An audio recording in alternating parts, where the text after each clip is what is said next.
చేరింది. హోరు గాలులు జోరు వానలతో వణికించింది. మంగళవారం అర్ధరాత్రి తర్వాత తీరం దాటింది. ఈ సమయంలో 90 నుంచి 100 కిలోమీటర్ల వేగంతో పెనుగాలులు వీచాయి. అప్పుడప్పుడు వాయువేగం 110 కిలోమీటర్లకు చేరింది.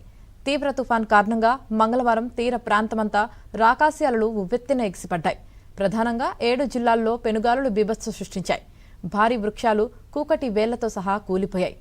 తీవ్ర గాలుల తీవ్రతకు కరెంటు స్తంభాలు పడిపోవడంతో కృష్ణా జిల్లా తీర ప్రాంతమంతా అంధకారం అలుముకుంది. తుఫాన్ ప్రభావంతో కోస్తాలోని అనేక ప్రాంతాల్లో భారీ వర్షాలు కురుస్తున్నాయి. ఇవి బుధవారం తెల్లవారుజాము వరకు కొనసాగుతాయి. శ్రీకాకుళం నుంచి విశాఖపట్నం, పశ్చిమ గోదావరి నుంచి నెల్లూరు జిల్లాలకు ఫ్లాష్ ఫ్లడ్స్ వస్తాయని హెచ్చరిక జారీ చేశారు. కోస్తా జిల్లాలకు వాతావరణ శాఖ రెడ్ మెసేజ్ జారీ చేసింది.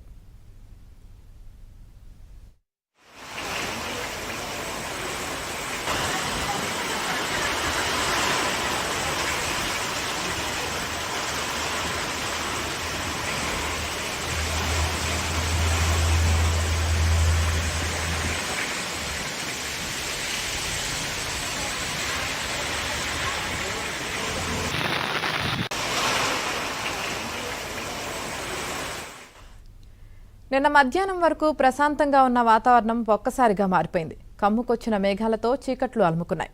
వానకు గాలులు కూడా తోడయ్యాయి.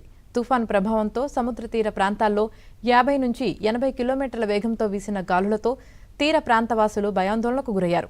గాలులకు చాలా ప్రాంతాల్లో భారీ వృక్షాలు, విద్యుత్ స్తంభాలు నేలకొరిగాయి. బంగాళాఖాతాన్ని ఆనుకొని ఉండడంతో శ్రీకాకుళం జిల్లాపై తుఫాను తీవ్ర ప్రభావం చూపించింది. మంగళవారం జిల్లా అంతటా వర్షం కురుస్తూనే ఉంది. ఒడిశా నుంచి వస్తున్న వరదతో మహేంద్ర తనయ, బహుదా, వంశాధర, నాగావళి నదులు ఉధృతంగా ప్రవహించాయి. అల్లూరి సీతారామరాజు జిల్లాలో గెడ్డలు, వాగులు పొంగి ప్రవహిస్తున్నాయి. విజయనగరం జిల్లా అంతటా ఎడతెరిపి లేకుండా వానలు పడుతున్నాయి.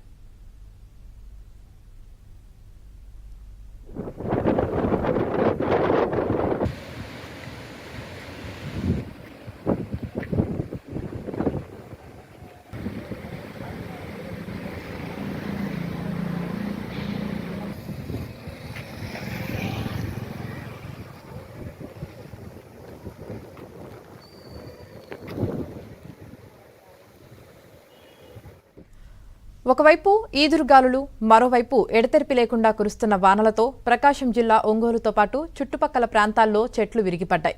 గుండ్లకమ్మ ప్రాజెక్టుకు 6000 క్యూసెక్ల వరద వస్తుండగా 4 గేట్లు ఎత్తి దిగువకు వదులుతున్నారు. బాపట్ల జిల్లాలో నిజాంపట్నం దగ్గర సముద్రం 150 మీటర్లు ముందుకొచ్చింది.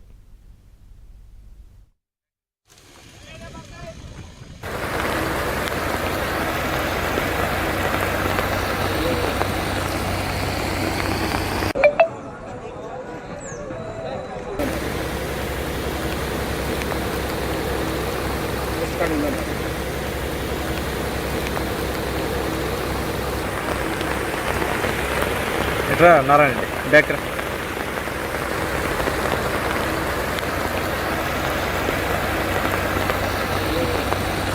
తీసే.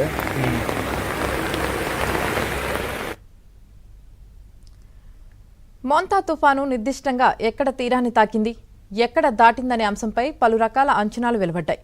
అది కాకినాడకు దక్షిణ మచిలీపట్నం టు కళింగపట్నం మధ్య యానం వద్ద తీరాన్ని తాకినట్లు విశాఖ తుఫాను హెచ్చరికల కేంద్రం స్పష్టం చేసింది. యానం టు నర్సాపురం మధ్య అంతర్వేది సమీపంలో తీరం దాటిందని కొందరు చెబుతుండగా, మచిలీపట్నం టు హంసలదీవి మధ్య తీవ్ర తుఫాను తీరం దాటిందని మరొకరు చెప్పారు. మొత్తానికి మంగళవారం రాత్రి 8 గంటలకు తుఫాను తీరాన్ని తాకింది. ఆ తర్వాత కొన్ని గంటల పాటు తీరాన్ని దాటే ప్రక్రియ కొనసాగింది.